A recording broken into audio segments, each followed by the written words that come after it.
Pemerintah Kota Surabaya, Jawa Timur memperketat izin pendirian tenda hajatan di jalan umum. Birokrasi perizinan pun ditambah hingga ke tingkat kepolisian sektor Polsek untuk penggunaan jalan nasional, provinsi, atau kota. Pelanggar yang tidak mematuhi aturan izin ini terancam denda hingga 50 juta rupiah. Dibantu belasan tetangga, Murti Ningsih Sabtu siang menyiapkan sajian untuk walimah atau syukuran pernikahan putra ketiganya. Alih-alih di rumahnya yang berada di gang sempit, persiapan logistik hajatan ini dilakukan Murti Ningsih di Sekretariat Lembaga Ketahanan Masyarakat Kelurahan atau LKMK, Kendang Sari, Kota Surabaya. Tepat di luar balai LKMK, Murti Ningsih menyiapkan tenda resepsi dengan memanfaatkan hampir 3/4 badan jalan. Untuk penggunaan fasilitas publik ini, Murti Ningsih mengaku sudah mengurus izin mulai dari RT, RW, kelurahan, hingga Polsek setempat.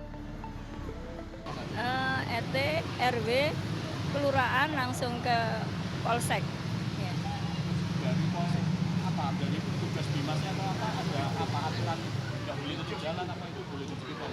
Ya memang ada aturan harus ada motor bisa lewat gitu aja. Jadi nggak boleh tutup.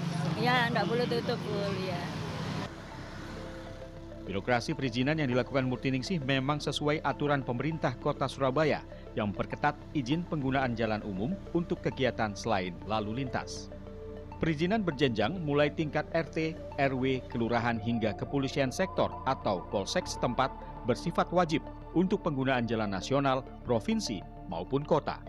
Sementara jalan di lingkungan kampung atau permukiman hanya wajib mengantongi izin RT dan RW setempat.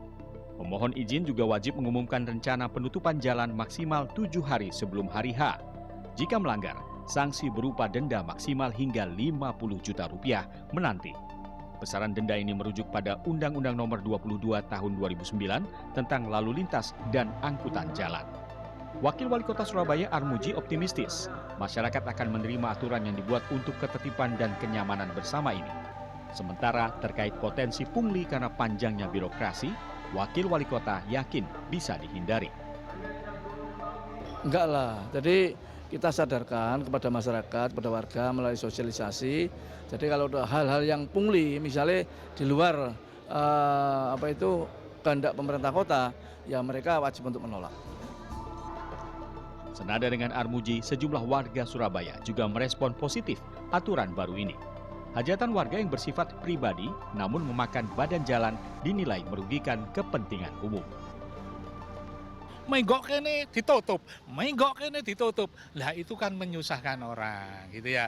Jadi kalau bisa juga di kampung itu kan ada balik RT atau balik RW. Lah hajatan dimasukkan di balik RT, balik RW kan lebih bagus. Tidak mengganggu kepentingan orang lain. Lebih baik seperti itu daripada merusakkan yang lainnya, mengganggu warga yang lain, bukan warga situ aja tapi warga yang di luar-luar gitu ya. Terutama kalau yang di jalan raya. Jalan raya pun juga seperti itu. Pernah jalan raya itu ditutup. Lah kita kan bingung lewat kampung. Lewat kampung nanti di kampung juga ada hajatan lagi, belok lagi. Susah. Kalau mobil kita naik sepeda motor sih masih mending. Kalau naik mobil kan susah banget gitu loh, Mas. Menimbang besarnya denda yang mengancam pelanggar aturan dan kebutuhan warga yang tidak mampu menyewa gedung untuk hajatan, Ketua Komisi A DPRD Surabaya mengingatkan agar aturan baru ini dikaji lebih komprehensif, terutama terkait klasifikasi hajatan dan jenis jalan yang digunakan. Itu kenapa kami memberikan satu titik tekan bahwa kalau ada hajatan, setidaknya yang sohibul bait atau yang penyelenggara hajatan itu juga harusnya tepos liro. Jangan bahu jalan atau badan jalan dipenuhi untuk tenda hajatan, tetapi berikanlah jalan alternatifnya. Ada ruang untuk mereka berlalu lalang atau setidaknya koordinasi dengan perangkat setempat. Nah, masalah kemudian ada denda dan sebagainya, tentu harapan kami Pak Wali Kota dan juga rekan-rekan yang lain yang terkait ini mengkaji dulu sejauh mana denda itu bisa diterapkan terkait dengan klasifikasi tenda hajatan itu sendiri. Dana yang terbatas hingga alasan privat lainnya membuat sebagian warga memilih menggunakan jalan umum untuk keperluan hajatan. Namun keperluan ini juga harus selalu memperhatikan bahwa ada hak publik dan pengguna jalan lain untuk menikmati akses yang sama. Alan Maulana, Aga Dipa, Surabaya, Jawa Timur.